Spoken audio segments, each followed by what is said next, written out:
Hello, welcome to today's morning message.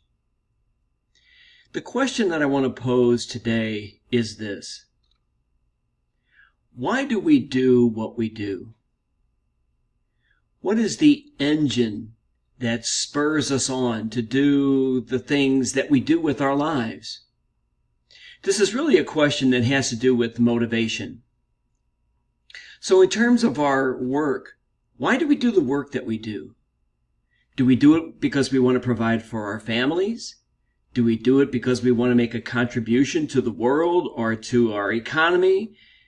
Are we doing it because it's something that we like to do? Why do we do what we do for our families, for our kids?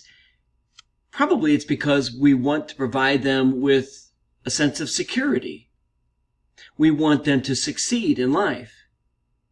And we simply want to share our lives and enjoy life with them. Why do we do what we do in our parish and in our community? Is it because we want to be good citizens? Is it because we enjoy the people with whom we do the things that we do? Is it because doing some kind of volunteer work brings us a certain sense of fulfillment? So the question that is lingering behind the question of motivation, behind the question, why do we do what we do, is the question of the core value of the spiritual life. And as Christians, we believe that the core value of the spiritual life is love. It is love of self, love of others, and love of God.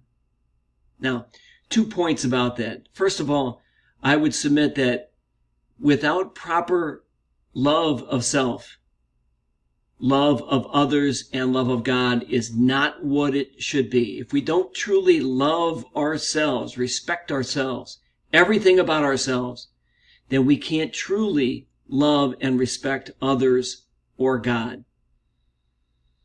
And second, based on our Christian faith, love of God, love of neighbor, and love of self are exactly the same thing. There is no difference among those different kinds of love.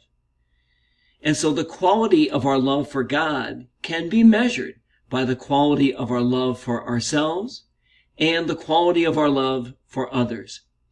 And any defect in the quality of our love for ourselves or a defect in the quality of our love for others is at the same time a defect in the quality of our love for God. And so the core value of the spiritual life, very simply, is love. And it manifests itself in many, many different ways in all the different things that we do each day. Thank you for watching. Thank you for listening. And I hope you'll join us again for the next morning message.